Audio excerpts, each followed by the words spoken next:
Primeiro passo, obrigatoriamente, se a gente quer perder gordura, não necessariamente reduzir o percentual de gordura, mas perder gordura de fato, eu, você, atleta, Ronnie Coleman, seja quem for, precisamos necessariamente estar e manter e sustentar um déficit calórico adequado, certo? Um déficit calórico baixo demais, não é que ele seja ineficiente, mas vai ser um processo tão demorado que pode levar a uma frustração, né? Não cumprir com a expectativa ali da pessoa.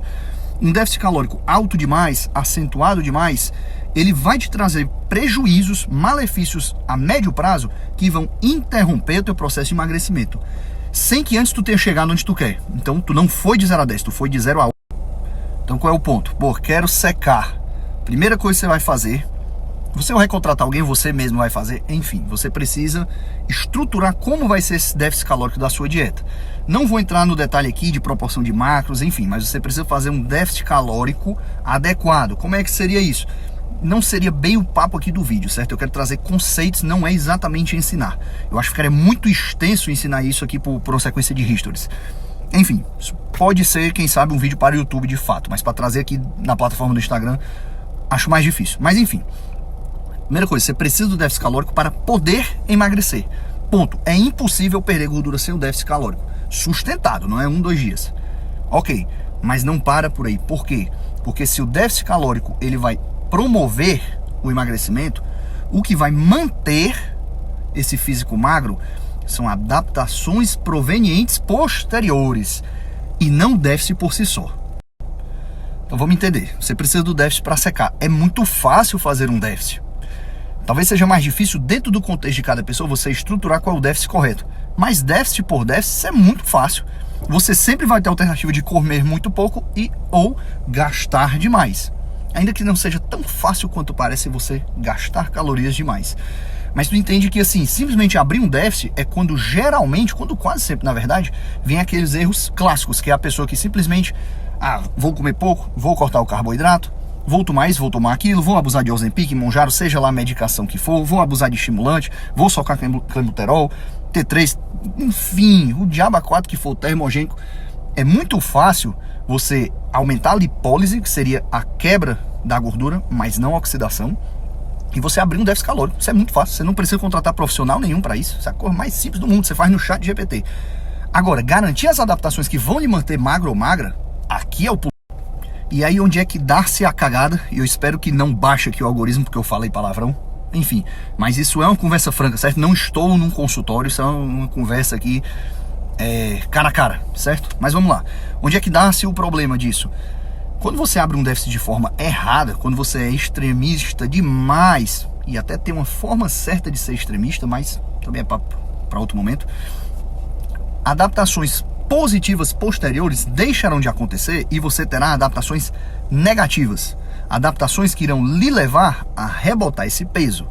Então, se a gente tem um mecanismo da homeostase, para quem foi mais esperto, pesquise depois o que seria alostase. Isso é um outro mecanismo do corpo, alostase.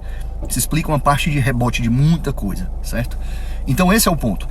Quando você faz alguma estratégia absurda, seu corpo vai lhe induzir via vários mecanismos ali, principalmente a nível de apetite, a rebotar esse peso, sendo que você deve ter tido adaptações quando você faz um déficit bem estruturado, com a proporção de macro certinha, levando em consideração o contexto, o descanso, a performance, a recuperação do paciente ou de você próprio, enfim, vão ocorrer adaptações positivas a nível de captação periférica de glicose, de sensibilidade à insulina, que é a primeira coisa que vai corrigir, de questão de retenção hídrica, o próprio sistema linfático vai funcionar melhor, questão de retorno venoso, circulação, basicamente tudo que vinha estragado ali do processo de sobrepeso, ou pior, no caso de uma obesidade, de uma inflamação crônica, que muitas vezes vem associada ali com uma síndrome metabólica, uma pré-diabetes, uma dislipidemia, enfim, são adaptações positivas que irão meio que fazer uma faxina de dentro para fora, que vão te permitir girar com um peso mais baixo, com um percentual de gordura mais baixo, e se tu manter isso com o tempo, isso vira o novo set point, isso vira o novo normal do físico. Não só ele não vai querer rebotar esse peso, como ele vai se organizar, digamos assim, para te manter com isso mais baixo. Então, para tentar ser didático e colocar em números, vamos imaginar que tu vai de 0 a 10. 0 tu tá um desastre, 10 tu tá a utopia, porra, o físico que tu queria, o percentual que tu queria, enfim, 10 tá absolutamente shapeado, shapeada. Então, se você fizer as cores direitinho e for progressivamente constante, é como se você fosse de 0 a 5, 5 a 10. Se você quiser ser radical, é como se você trocasse o potencial do seu ganho por uma antecipação de parte do mesmo. Em vez de 0 a 10, 0, 5, 10, você vai de 0 a 8, puf, de uma vez. Mas você só vai até o 8. 8 ainda é um resultado legal, mas não é 10. Porém, você chegou lá mais rápido. Você tem uma data? Isso é uma coisa que até dá para conversar. Agora, se você fizer as coisas realmente errado, você vai voar do 0 ao 5, 6, mais 5 do que 6, com a tendência de rebotar para esse 0, só que um 0 que é quase um negativo, porque tu teve um prejuízo metabólico, entendeu? Então, assim, qual é o... Então, pra gente finalizar, entenda que é algo inerente ao médio prazo, não é nem o longo prazo.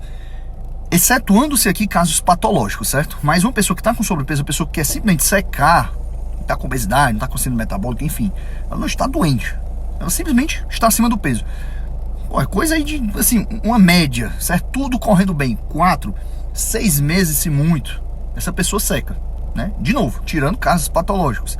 Então é uma coisa de médio prazo. O longo prazo mesmo é o ganho de massa muscular. Isso realmente é uma coisa que demora mais tempo.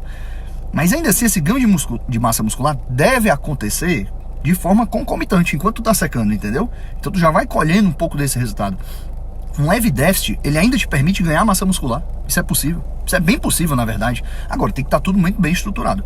Então, assim, pô, tenha paciência para você desbloquear o resultado nota 10, entendeu? Não fique pelo meio do caminho. Não se contente com o 8 ou não vá pro 5 e rebote.